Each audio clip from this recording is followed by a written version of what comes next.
participants. The focus on today's session is on sector-specific analysis contributed due to climate change. Global greenhouse gas emissions can also be broken down by economic activities that lead to their production. The major sectors being electricity and heat production, which is 25%, burning of coal, natural gas and oil for electricity, and heat is the largest single source of global greenhouse gas emissions. The contribution of industry is 21% and is primarily involves fossil fuels burned on site at facilities for energy, agriculture, forestry and other land use, which contributes 24%. Greenhouse gas emissions from this sector come mostly from agriculture and deforestation. In transportation sector, primarily it involves fossil fuels burned for road, rail, air and marine transportation. In buildings, the emissions arise from on-site energy generation and burning fuels for heat in buildings or cooking in homes. Other energy sector contribution is 10% and refers to the overall emissions from the energy sector which are not directly associated with electricity or heat production, such as fuel extraction, refining, processing and transportation. The section uses the climate change and the stabilization triangle concept and game. The notion that climate change mitigation requires multiple strategies has been around for a number of years.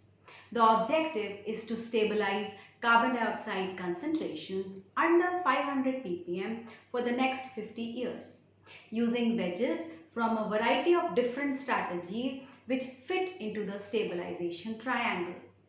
The stabilization triangle, the concept and the game background for carbon mitigation initiative is a joint project of Princeton University and the Ford Motor Company to find solutions to the greenhouse gas problem.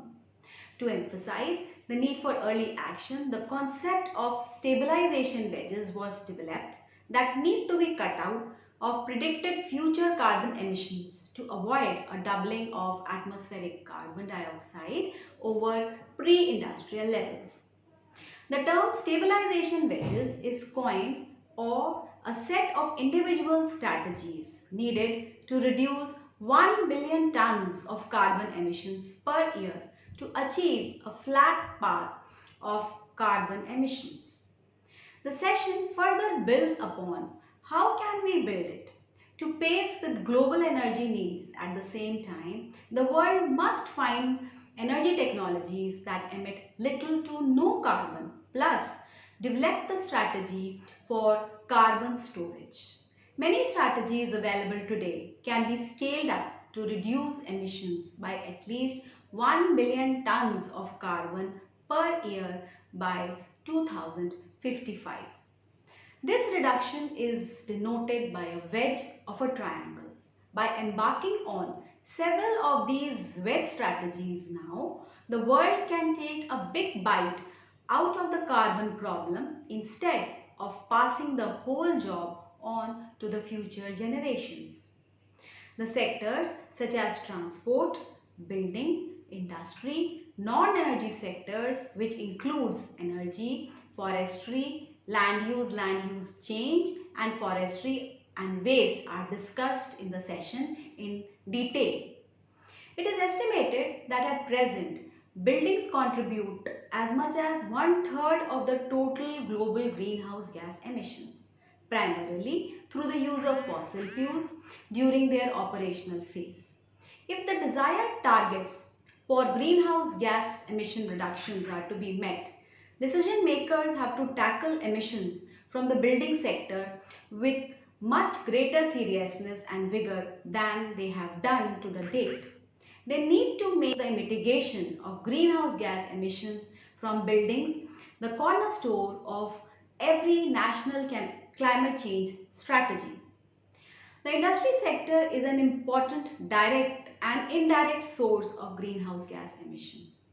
It is also a highly heterogeneous sector that has seen both rapid increases and decreases in direct emissions from different sources over the last decade.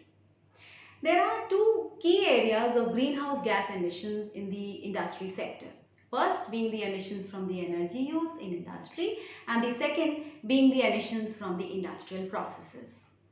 The success of various approaches and policy instruments to reduce greenhouse gas emissions from industries can be measured in different ways.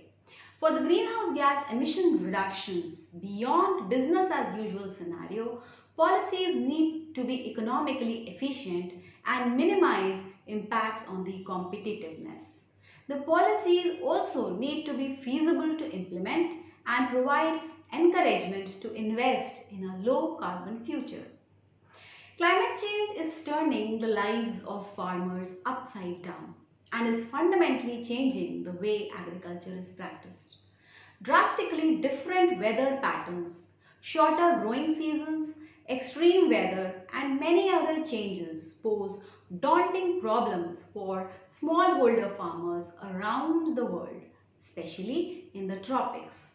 The effects of climate change can be felt daily, especially by farmers, but very few solutions have been discussed to address this catastrophic threat. However, there is one widely unknown solution to reducing the amount of greenhouse gases trapped in the atmosphere. Reducing tillage, expanding crop rotations, planting cover crops, and reintegrating livestock into the crop production systems have proven to reduce agriculture's own footprint as well as capture the excess carbon generated by other industries. These practices often reduce input cost as well. Adopting these practices seems like the obvious choice to the most farmers. Waste is another important sector that is discussed in detail. Globally, nearly 70% of the solid waste is landfill. A meager 19% is recovered through recomposting or recycling. The remaining 11% is converted to energy through incineration or other waste to energy technologies. While there is a wide consensus about the waste hierarchy, which positions waste to energy at just one step above landfill in relation to the sustainable long-term options. The session discusses the renewability of waste to energy and its climate change mitigation potential. There is a need for the rest of the world to focus on the waste management as a climate change mitigation method, as it is a low-hanging fruit. Technologies which can help mitigate climate change due to waste management already exist. The discussion revolves around the highest potential for climate change mitigation within waste management, which may be recycling, composting, waste to energy, or landfill. The session further builds upon the discussion of sectors such as water, health, coastal issues, and ecosystems, thus touching upon all the important sectors and giving it a very holistic view from the point of view of sectoral analysis of climate change. Thank you.